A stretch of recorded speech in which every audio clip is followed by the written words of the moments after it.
2025 പിതൃത്സവം അത് പള്ളിയൂർക്കാവ് ക്ഷേത്ര മൈതാനിയിൽ വെച്ചാണ് നടക്കുന്നത്. അപ്പോൾ ഞങ്ങൾ ആദ്യം ഒന്ന് പരിചയപ്പെടുത്താം.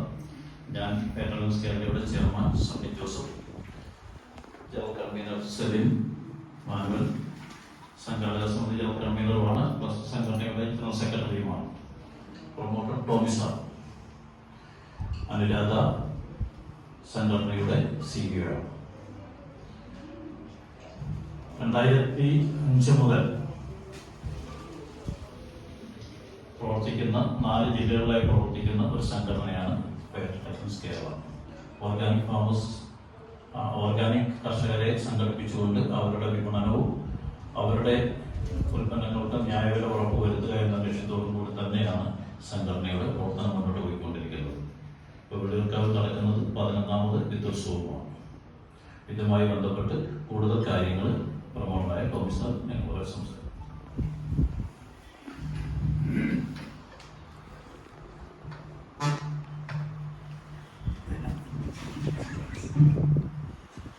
സുഹൃത്തുക്കളെ, ചെയർമാൻ സണ്ണി ജോസഫ് ആമുഖമായി പറഞ്ഞു, പിതൃത്സവം 2012 മുതൽ ഫെഡറൽ ലയൺസ് കേരള അവിചാരിത സാഹചര്യങ്ങളിലൊഴികെ, കോവിഡും പ്രളയമൊക്കെയുള്ള അവിചാരിത സാഹചര്യങ്ങളിലൊഴികെ എല്ലാ വർഷവും നടത്തുന്ന പരിപാടിയാണ്. ഫെഡറൽ ലയൺസ് കേരള 2005 രൂപം കൊണ്ട സംഘടനയാണ്. അന്ന് പ്രത്യേകിച്ചും വയനാട് പോലുള്ള പ്രദേശങ്ങളിലെ അതിരൂക്ഷമായ കാർഷിക പ്രതിസന്ധിയാണ് സംഘടനയുടെ രൂപീകരണത്തിലേക്ക് നയിച്ചത്. ഫാമേഴ്സ് റിലീഫ് ഫോറം പോലുള്ള, മലനാട് കർഷക രക്ഷാസമിതി പോലുള്ള, കർഷക വേദി പോലുള്ള അനേകം പ്രക്ഷോഭ രംഗത്ത് നിലനിന്നിരുന്ന സംഘടനകളിലെ പ്രധാനപ്പെട്ട പ്രവർത്തകരാണ് ഫെഡറൽ ലയൺസ് കേരളയിലെ സ്ഥാപകാംഗങ്ങളും ആദ്യ കാലഘട്ടത്തിലെ പ്രവർത്തകരുമായിട്ടുണ്ടായിരുന്നത്. കർഷക പ്രതിസന്ധിക്ക് പ്രക്ഷോഭത്തോടൊപ്പം മറ്റു വഴികൾ കൂടി അന്വേഷിക്കണം എന്ന ഒരു ചിന്തയുടെ ഭാഗമായാണ് ന്യായ വ്യാപാരം അല്ലെങ്കിൽ ന്യായ വിപണി എന്നൊരു തത്വത്തിലേക്കും പ്രയോഗത്തിലേക്കും സംഘടന എത്തുന്നത്. അങ്ങനെ കഴിഞ്ഞ 19 വർഷമായി നമ്മുടെ കശുവണ്ടി, കാപ്പി, സുഗന്ധവ്യഞ്ജനങ്ങൾ, നാളികേരം, കൊക്കോ തുടങ്ങിയ ഉൽപ്പന്നങ്ങൾ ഒരു മിനിമം വിലയ്ക്ക്, ഒരു ഫെയർ ട്രേഡ് മിനിമം വിലയ്ക്ക് കർഷകരുടെ നിന്ന് സംഭരിക്കുകയും അത് സംസ്കരിച്ച് ഫെയർ ട്രേഡ് മുദ്രയോടുകൂടി ലോകത്തിൻ്റെ വിവിധ ഭാഗങ്ങളിലേക്ക് കയറ്റി അയക്കുകയും ചെയ്യുന്ന ഒരു സംഘടനാ സംവിധാനമാണ് ഫെഡറൽ ലയൺസ് കേരളയ്ക്കുള്ളത്. 2012 കൂടിയിട്ടാണ് സംഘടന അതിൻ്റെ പ്രവർത്തനത്തെ ന്യായ വ്യാപാരത്തോടൊപ്പം ഇന്ന് നമ്മൾ നേരിടുന്ന പ്രധാന പ്രശ്നങ്ങൾ കൂടി അഭിമുഖീകരിക്കുന്ന ഒരു സംവിധാനമായി മാറ്റണം എന്ന ചിന്തയിൽ ഞങ്ങളുടെ പ്രമുഖ അല്ലെങ്കിൽ പ്രധാനപ്പെട്ട പ്രമേയങ്ങളായി ജൈവ വൈവിധ്യം, കാലാവസ്ഥാ വ്യതിയാനത്തിൻ്റെ ഒരു പശ്ചാത്തലത്തിൽ ഭക്ഷ്യസുരക്ഷ, സ്ത്രീനീതി എന്നീ 3 പ്രമേയങ്ങളെ കൂടി ആസ്പദമാക്കി ഞങ്ങളുടെ പ്രവർത്തനം പുനഃക്രമീകരിച്ചത്. അതിൻ്റെ സ്വാഭാവിക തുടർച്ച എന്ന നിലയ്ക്കാണ് പിതൃത്സവം ഉദയം കൊള്ളുന്നത്. ഭക്ഷ്യസുരക്ഷയിൽ ഊന്നുമ്പോൾ സ്വാഭാവികമായും നമ്മൾ നേരിടുന്ന ഏറ്റവും പ്രധാനപ്പെട്ട ഒരു വെല്ലുവിളിയാണ് വിത്തിന്മേൽ കർഷകർക്കുള്ള അവകാശം. വിത്തിന്മേൽ കർഷകർക്കുള്ള അവകാശം സ്ഥാപിക്കുക, നമ്മുടെ അന്യം നിന്ന് പോകുന്നതും തദ്ദേശീയമായ വിത്തുകൾ കണ്ടെത്തുക, സംരക്ഷിക്കുക, പ്രചരിപ്പിക്കുക, അതോടൊപ്പം ഈ വിത്തിൻ്റെ കാഴ്ചയ്ക്കും കൈമാറ്റത്തിനുമുള്ള ഒരു വാർഷിക വേദി ഒരുക്കുക എന്നുള്ളതാണ് പിതൃത്സവത്തിലുള്ള പ്രധാനപ്പെട്ട പ്രചോദനം. ആ രീതിയിൽ കഴിഞ്ഞ 10 പിതൃത്സവങ്ങൾ കഴിഞ്ഞു. 11ാമത്തെ പിതൃത്സവമാണ്. ഈ കാലഘട്ടത്തിനുള്ളിൽ എനിക്ക് തോന്നുന്നു അസംഖ്യം അനന്യമായ വിത്തുകളുടെ സംരക്ഷണം എനിക്ക് സാധ്യമായിട്ടുണ്ട്. ആദ്യകാല വിത്തുത്സവങ്ങളിൽ 1-2 വിത്തുകൾ എവിടെന്നെങ്കിലുമൊക്കെ കൊണ്ടുവന്നത് ഇന്ന് നിങ്ങൾ വള്ളിയൂർക്കാവിൽ എത്തുമ്പോൾ, 22 മുതൽ എത്തുമ്പോൾ മിക്കവാറും ഒരു 80ഓളം സ്റ്റോളുകളിലും നിങ്ങൾക്ക് ഈ വിത്തിൻ്റെ വൈവിധ്യം കാണാൻ കഴിയും. അപ്പം എങ്ങനെ കർഷകൻ വിത്തിൻ്റെ മേലുള്ള അവകാശം സ്ഥാപിക്കുന്നു, ഉള്ള വിത്തുകൾ തന്നെ എങ്ങനെ പൊലിപ്പിക്കുന്നു, പ്രചരിപ്പിക്കുന്നു എന്നുള്ളത് പിതൃത്സവത്തിൻ്റെ ഒരു പ്രധാന ഊന്നലാണ്. അതോടൊപ്പം ഫെഡറൽ ലയൺസ് കേരളയുടെ ഈ 3 പ്രമേയങ്ങളിലുള്ള, ഞാൻ നേരത്തെ സൂചിപ്പിച്ച ജൈവവൈവിധ്യത്തിൻ്റെ, ഭക്ഷ്യസുരക്ഷയുടെയും സ്ത്രീനീതിയുടെയും പ്രമേയങ്ങളിലുള്ള സംഘടനയുടെ തന്നെ ഒരു വിലയിരുത്തൽ, അതിൻ്റെ ഒരു അവലോകനം, ഇനി പുതുവഴികൾ അല്ലെങ്കിൽ അടുത്ത ചുവടുകൾ എങ്ങോട്ട് പോകണം എന്നുള്ള കൂട്ടായിട്ടുള്ള അന്വേഷണം ഇതാണ് വിദ്യുത്സവത്തിൽ നടക്കുക. കേരളത്തിനകത്തും പുറത്തും നിന്ന് ഇന്ത്യയുടെ വിവിധ ഭാഗങ്ങളിൽ നിന്ന് വിദേശ രാജ്യങ്ങളിൽ നിന്ന് വരെ വിത്തിന്മേൽ കർഷകർക്കുള്ള അവകാശത്തിന് പ്രവർത്തിക്കുന്ന അനേകം വ്യക്തികൾ വിദ്യുത്സവത്തിൻ്റെ ഭാഗമായിട്ടുണ്ടാവും. പ്രമുഖ പരിസ്ഥിതി പ്രവർത്തകനും വിത്തിൻ്റെ പ്രശ്നം ദ ഗ്രേറ്റ് ജീൻ റോബറി എന്ന ലേഖനത്തിലൂടെ നമ്മുടെ നെൽവിത്തിനങ്ങളിലെ ജേർപ്ലാസ്മിൻ്റെയും കടത്തിക്കൊണ്ടുപോയതുമായി ബന്ധപ്പെട്ട വിവാദമായിട്ടുള്ള ഒരു ലേഖനം ഒരു 3 പതിറ്റാണ്ട് മുമ്പ് പ്രസിദ്ധീകരിച്ച ക്ലോഡ് അൽവാരസ് ആണ് വിദ്യുത്സവം ഉദ്ഘാടനം ചെയ്യുന്നത്. പ്രശസ്ത നടൻ പ്രകാശ് രാജാണ് മുഖ്യ അതിഥി. പ്രകാശ് രാജ് യഥാർത്ഥത്തിൽ ഇത് 3ാമത്തെ വിദ്യുത്സവമാണ്. മറ്റെന്ത് തിരക്കുകളുണ്ടെങ്കിലും വിദ്യുത്സവ ദിവസങ്ങൾ പ്രകാശ് രാജ് മാറ്റി വെക്കാറുണ്ട്. ഞങ്ങൾ സെലിബ്രിറ്റികളെ അല്ല വിദ്യുത്സവത്തിന് കൊണ്ടുവരുന്നത്, കൃഷിയുമായി ബന്ധപ്പെട്ട് വേവലാതികളുള്ള പ്രവർത്തിക്കുന്ന ആൾക്കാരെയാണ്. അതേ ചേതോവികാരം തന്നെയാണ് ഇത്തവണ പ്രശസ്ത നടി പത്മപ്രിയയും വിദ്യുത്സവത്തിൽ എത്തിക്കുന്നത്. സെലിബ്രിറ്റി പ്രസൻസ് എന്നുള്ളത് അവരുടെ സെലിബ്രിറ്റി സ്റ്റാറ്റസ് കൊണ്ടല്ല, കൃഷിയിൽ അവർക്കുള്ള താല്പര്യവുമായി ബന്ധപ്പെട്ടാണ്. അനേകം ചർച്ചകളുണ്ട്, സെമിനാറുകളുണ്ട്. ഇത്തവണത്തെ വിദ്യുത്സവത്തിൽ 3 ഹൈലൈറ്റ് ഇവന്റുകളുണ്ട്. ഒന്ന്, വാഴ ഗ്രാമം എന്ന പേരിൽ ഒരു 150ഓളം ഇനം വാഴകളുടെ പ്രദർശനവും അതിൻ്റെ വിത്തിൻ്റെ സംരക്ഷണവും നടക്കും. വിത്തിൻ്റെ വിതരണവും നടക്കും. ഏതാണ്ട് 500ഓളം വാഴ ഇനങ്ങൾ തൻ്റെ കൃഷിയിടത്തിൽ സംരക്ഷിക്കുന്ന വിനോദ് പാഠശാല എന്ന വ്യക്തിയാണ് ഈ ബനാന ഫെസ്റ്റ് വിദ്യുത്സവത്തിൻ്റെ ഭാഗമായി നടക്കുന്നത്. കുട്ടികളുടെ ഫോക്കസ്ഡ് ഇവൻ്റായിട്ട് വാക്കിംഗ് ഫേൺസ് എന്ന് പറയുന്ന സംഘടന, ഗൗതം സാരംഗ് നയിക്കുന്ന സംഘടനയുടെ പ്രത്യേക പരിപാടി ഉണ്ടാവും. നാളത്തെ കൃഷിയുടെ ഭാവി എന്താണെന്നുള്ളത് നിശ്ചയമായിട്ടും ആശ്രയിച്ചിരിക്കുന്നത് കുട്ടികൾക്കും യുവാക്കൾക്കും കൃഷിയിലുള്ള താല്പര്യത്തെ അടിസ്ഥാനപ്പെടുത്തിയിരിക്കും.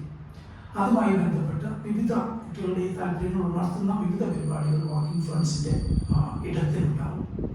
ഏറ്റവും പ്രധാനമായി ഒറ്റമുറി വീട് എന്ന പേരിൽ ഒരു സംഘം കലാകാരന്മാർ ഒരുക്കുന്ന വിവിധ ഇൻസ്റ്റലേഷനുകൾ ഉണ്ടാവും. കഴിഞ്ഞ 8ഓളം വർഷങ്ങളായി ഫാക്ടറി ലൈൻസ് കേരളയുടെ കർഷകരുടെ കൂട്ടത്തിൽ സഞ്ചരിക്കുന്ന ഒരു കൂട്ടം കലാകാരന്മാരാണ് ഒറ്റമുറി വീട് ഒരുക്കുന്നത്. എങ്ങനെ കർഷകരും ഗോത്ര ജനതയുമായി ബന്ധപ്പെട്ടവരുടെ സമീപനങ്ങളും ആശയഗതികളുമാണ് നാളെ നമ്മൾക്ക് ആശ്രയമായി തീരാൻ കഴിയുന്നത് എന്നത് അന്വേഷിക്കുന്ന വളരെ കലാമൂല്യവും ഹൃദയവുമായ ഒരു പ്രദർശനമാണ് ഇന്ത്യ ഫൗണ്ടേഷൻ ഫോർ ദി ആർട്സിൻ്റെ സഹകരണത്തോടുകൂടി CF ജോണിൻ്റെ നേതൃത്വത്തിലുള്ള കലാകാരന്മാർ ഒറ്റമുറി വീട് എന്ന പേരിൽ പള്ളിക്കാവിൽ ഒരുക്കുന്നത്.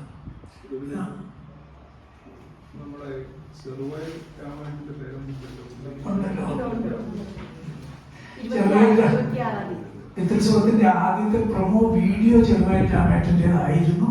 ചെറുവായിൽ രാമേട്ടൻ കഴിഞ്ഞ 6ഓളം വിദ്യുത്സവങ്ങളിൽ ഞങ്ങളുടെ കൂട്ടത്തിലുള്ള ആളാണ്. ഇത്തവണ കുട്ടികളുമായിട്ടുള്ള ഇന്ററാക്ഷനാണ് ചെറുവായിൽ രാമേട്ടൻ്റെ പ്രധാന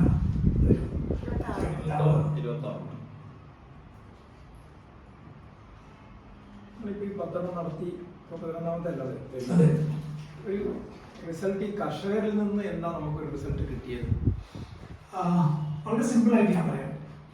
കേരളത്തിൽ 2012 ആദ്യത്തെ വിദ്യുത്സവം നടത്തുമ്പോൾ 2 വിത്തുകളുടെ കാര്യം മാത്രം ഞാൻ പറയാം. അടകാപ്പ്, നിത്യവഴുതന. ഒരു സ്റ്റോളിന് മറ്റുണ്ടായിരുന്നു 2 അടകാപ്പ്. ഇന്ന് നിങ്ങൾ വള്ളിയൂർക്കാവിൽ നാളെ കഴിഞ്ഞ് വരുമ്പോൾ നിങ്ങൾ ഒരു 15ഓ 20ഓ സ്റ്റോളുകളിൽ അടകാപ്പ് കാണും. പ്രൊളിഫറേറ്റ് ചെയ്തെന്നുള്ളതാണ്.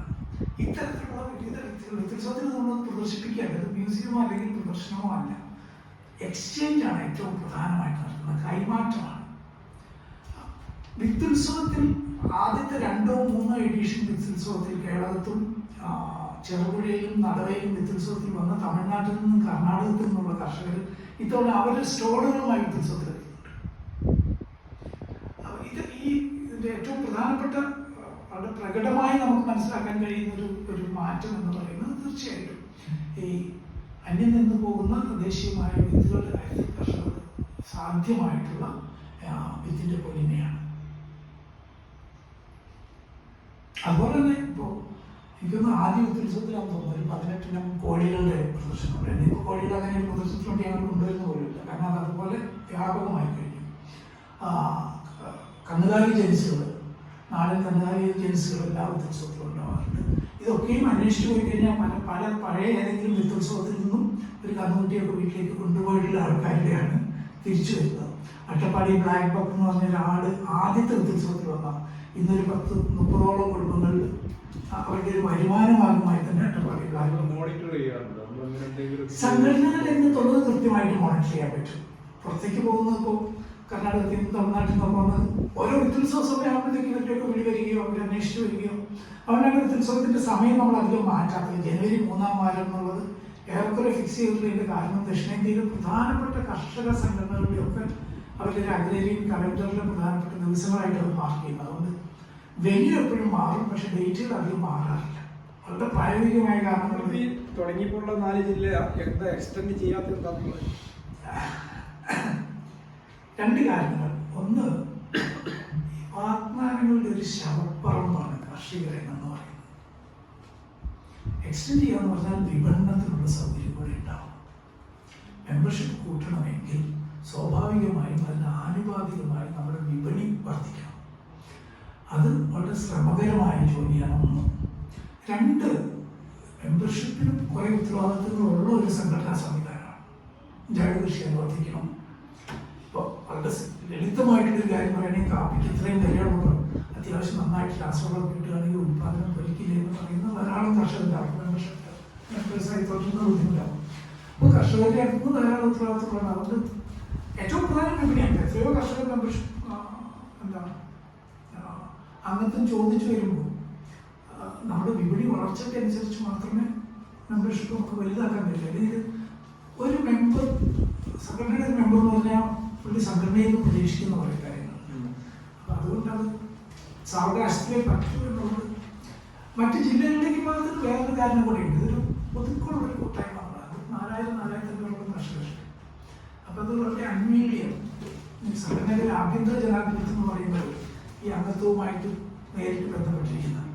അപ്പോൾ ഞങ്ങൾ പറയാം ഫെഡറൽ അലയൻസ് കേരള മറ്റ് ജില്ലകളിലേക്ക് വ്യാപിക്കുന്നതിന് പകരം ആ ജില്ലകളിൽ ഇത്തരം കർഷകരുടെ മറ്റു കൂട്ടായ്മകൾ ഉണ്ടായി വരികയും അതിന് ഞങ്ങളാൽ കഴിയുന്ന സപ്പോർട്ട് കൊടുക്കുകയും ചെയ്യുക എന്നുള്ളതാണ് കുറെ കൂടി ഉചിതമായി തോന്നുന്നത്. രണ്ടേ മലയോര മേഖലകളിലാണ് ഞങ്ങൾ പ്രധാനമായിട്ടും കോൺസെൻട്രേറ്റ് ചെയ്യുന്നത്. കാരണം കാലാവസ്ഥാ വ്യതിയാനവുമായി ബന്ധപ്പെട്ട ഏറ്റവും വലിയ വെല്ലുവിളികൾ ഉണ്ടാകുന്ന ഒരു പ്രദേശമാണെന്നായിരിക്കും. കൃഷി ഇന്നും ബാക്കി നിൽക്കുന്ന പ്രദേശമായിരിക്കും. രണ്ട് കാര്യങ്ങളുണ്ട്. മലയോര മേഖലകളിലാണ്